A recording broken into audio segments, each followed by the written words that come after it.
High speed, exciting and demanding. The sport of alpine racing. A sport that demands physical strength, endurance, flexibility, and speed of reaction.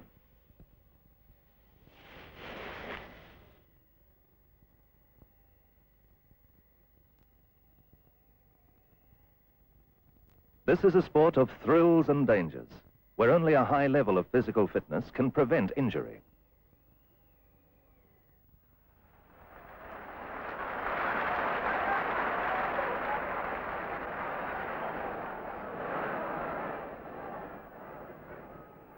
Rugby League football, tough, exciting, demanding in every grade. Rugby League and Rugby Union are games of hard knocks, of 80 tough minutes of non-stop play, sports for which fitness is essential.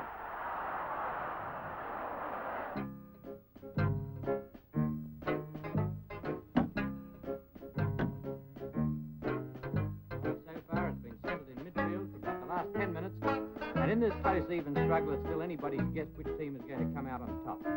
The lucky breaks in this game have so far... And of course, the most common of all sportsmen, the spectator.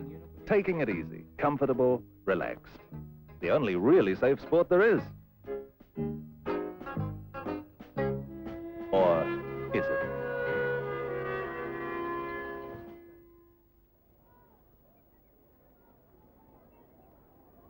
Sport calls for personal fitness, not merely to enable the player to escape injury. There is a necessity in all sports for a degree of physical endurance.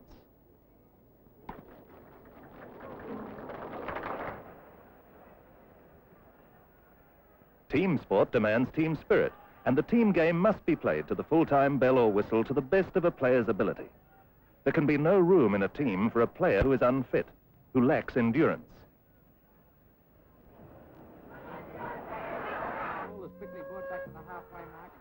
Of course, there are other forms of sport that don't make such demands. Fitness? Who needs it?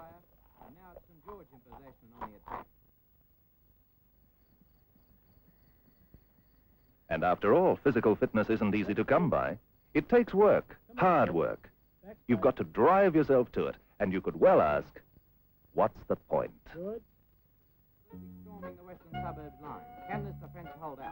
Maybe you're getting just a bit overweight, finding things a little harder to do. But then it's an easy life these days. Is there any real need to bother with this exercise deal? Participation in sport brings its rewards. The cheers of the crowd, a trophy, an overseas tour. But the greatest reward of all is the sheer pleasure of feeling fit, of enjoying life to its full, of participating in life to the maximum of your abilities.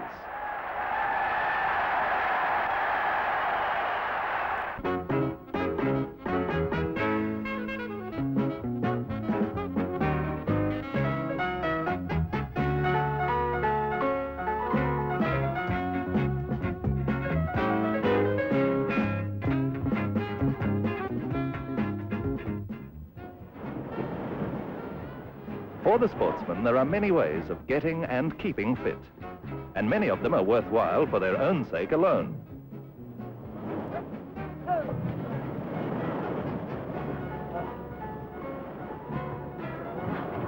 But one of the best reasons for getting fit is to be better at and enjoy more the sport that keeps you fit.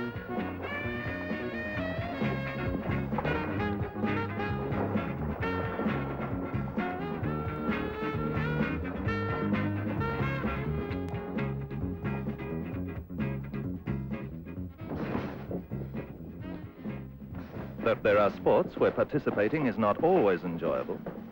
And sometimes the reward from a tough get-fit campaign is simply the sheer enjoyment of the feeling, of getting more out of living and ensuring a longer life. The price you pay, the hard work, the raised eyebrows, is a small one for the reward involved. Probably the simplest of all exercises is jogging, a good starter for any fitness campaign. A little every day, increasing the distance covered as general fitness improves. But the man who's looking for real physical fitness can move quickly onto fartlek training, an excellent pre-season exercise and a great fill-in during competition season training. Fartlek is a combination of jogging, striding, and sprinting through a planned course over a wide variety of terrain.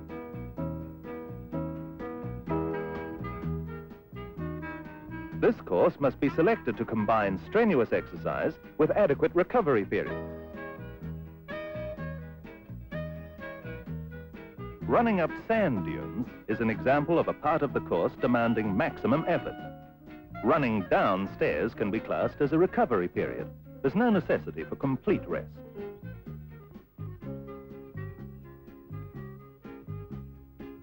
But don't overdo it.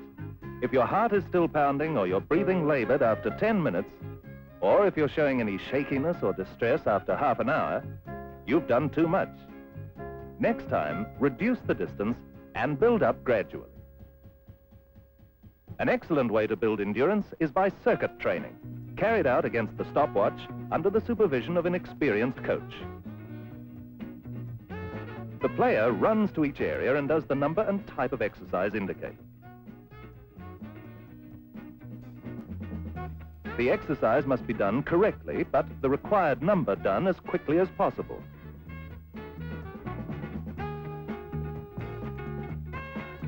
In this way, the players make their way through every exercise shown on the markers. Each man competes with the other to complete the exercise as quickly as he can and run to the next marker.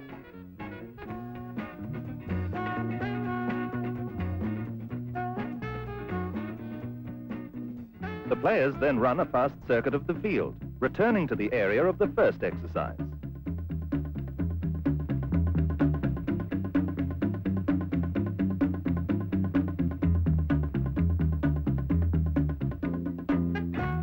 Players in advanced condition may then complete another circuit of exercises exactly as before and attempting to maintain their speed. Another circuit of the field to complete the training, or as fitness becomes better, yet another exercise circuit, then a third lap of the field. Players clap on a real sprint as they return to the coach and are individually clocked in.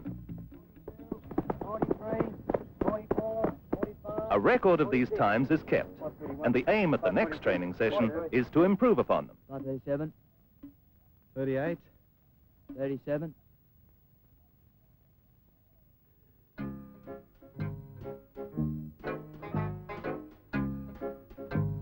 The circuit training program is designed to build endurance. To build actual physical strength, one of the best ways is through weight training. But weight training is not weight lifting. Heavy weights can be dangerous, and only light weights should be used, always under the guidance of an expert.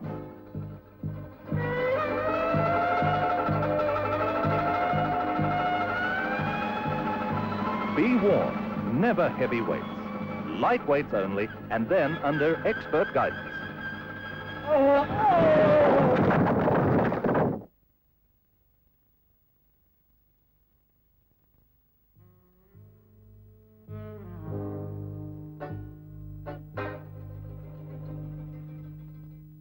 Weights of between 40 and 100 pounds are generally ideal. Beginning with the lighter weights and working up, gradually increasing the weights and the number of repetitions as those you are doing become easy. No weight training should be done without first warming up. This is essential.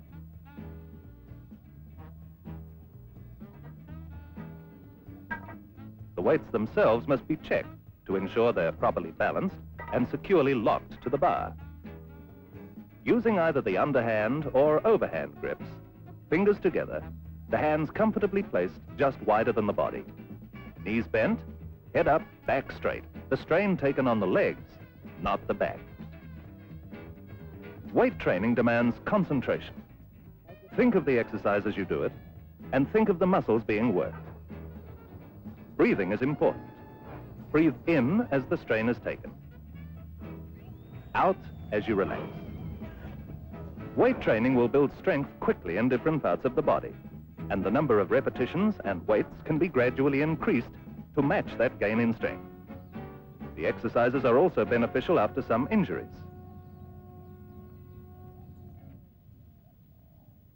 Graded exercises, too, are designed to build strength. They can be done in the gym, the home, or on the field, and a plan to build the strength of individual parts of the body. Test yourself to see how many of each you can do. Then do that number each day. When it becomes easy, increase the number of repetitions, but do them correctly.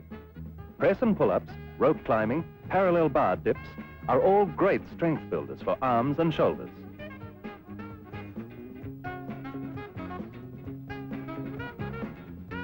Sit-ups and back arches are top strength builders for the trunk and those all-important stomach muscles. Half squats tone up, condition and strengthen the front thigh and other leg muscles. So too do jump and reaches. Remember, as high as possible. You only get out of exercise as much as you put in. A simple one to build the strength of hand and forearm. And even better with the fingers open to work the thumb. There is a graded exercise for each particular set of muscles, and all of these are to be found in the booklet, Get Fit, Keep Fit, available from your bottler of Coca-Cola. Another type of exercise shown in the booklet is isometrics, movements performed against the resistance of an immovable object. Taking this position in the doorway, the player strains to straighten his knees, so exercising the front thighs. The strain is held for no longer than 6 seconds.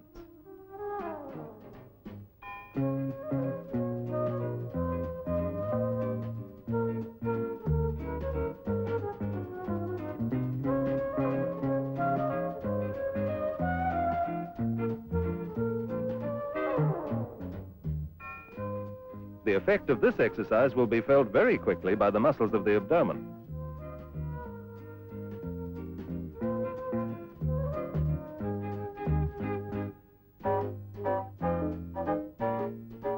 To strengthen forearms, grasp a broomstick vertically. Twist the left hand clockwise, the right in opposition to it.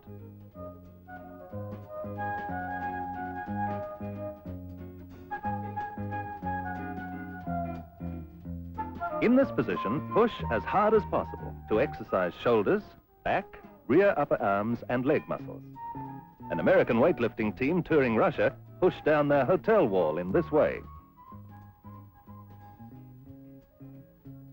With isometrics, there is an exercise to strengthen most muscles.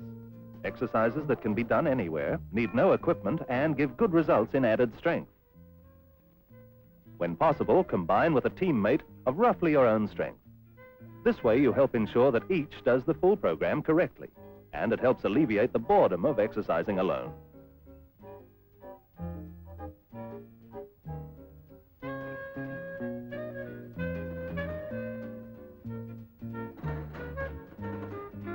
It is, of course, necessary for the partners to be of roughly equal strength to ensure that the full benefit is derived.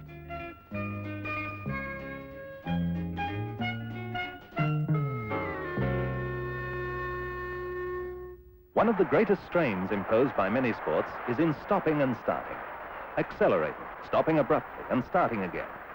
This places great demands on stamina, on the strength and endurance we've been working at. But stop-and-go sports need more than strength and endurance alone. They demand mobility and speed. Our training for sport must incorporate exercises to achieve this on-the-ball suppleness and speed. Real mobility demands supple muscles and flexible joints, enabling the player to move with maximum efficiency. Warm-up exercises should be carried out on every training night and before every game. Under no circumstances should any hard or fast work be done until the players have undertaken some 10 minutes of these exercises. Down low, bend down, stretch those muscles. The accent is on bending, stretching, and reaching to warm up every muscle, every joint. Knees high, get those legs wet. Muscles should be relaxed after every exercise. A general loosening movement is excellent for freeing up and relaxing the muscles worked. Before trying any speed training, the body must be warmed up. This is essential. Speed training can be aided by the use of running spikes, and competition is a valuable incentive too. Knee-raising trotting to warm up and to increase knee lift when sprinting. Knees high, arms working.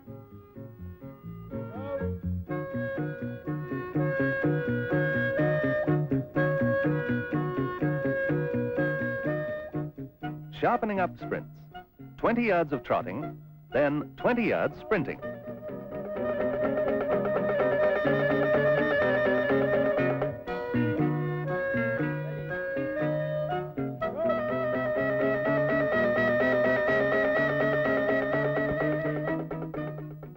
Then full sprints, 50 and 100 yards, help with endurance and speed. When jogging back during the recovery period, keep up on those toes.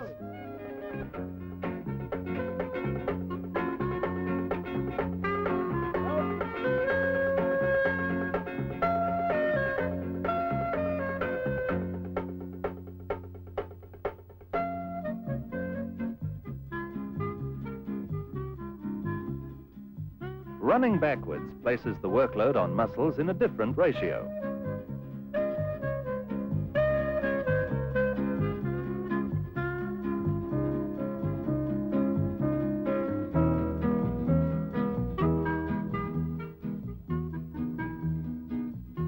The arms should pump hard.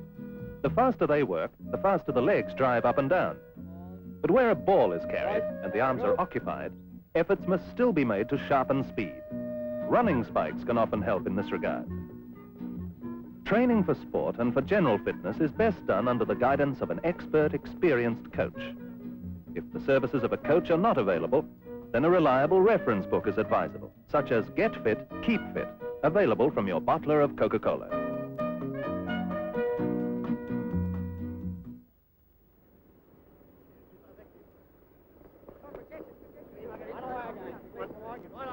You know, any sport, if it's played seriously, is very rewarding. I've found that it helps shape the character of all who play it. You must be fit to play it, and if you're fit, you're healthy. It doesn't matter whether you're big or small. It's keenness is the thing. I've found that a mediocre player, if he's fit, will always be better than a star that's unfit.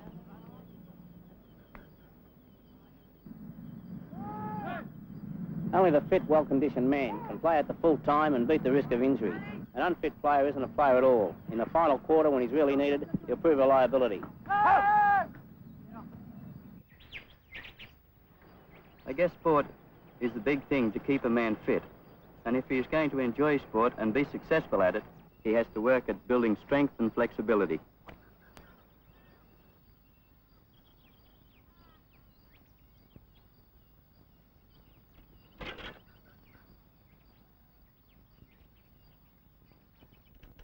The need in this day and age for regular exercise is of concern to the whole community. In our activities, whether in work or play, we are finding that they are becoming more sedentary in nature. Just as we are required to take vitamin supplements in our daily diet, it is essential that there be an exercise supplement to your daily way of life. Once you start, you will find that you'll become addicted. Let's all become fitness addicts. Doctors and scientists are agreed on the necessity for regular exercise in this sedentary, modern society. But sportsmen in particular have much to gain in improving their game by building strength, endurance, speed, and mobility. The man who's retired from active sport particularly needs regular exercise. There's one big bonus to physical fitness. It's a greater enjoyment of living and a healthier, longer life. It's worth the effort.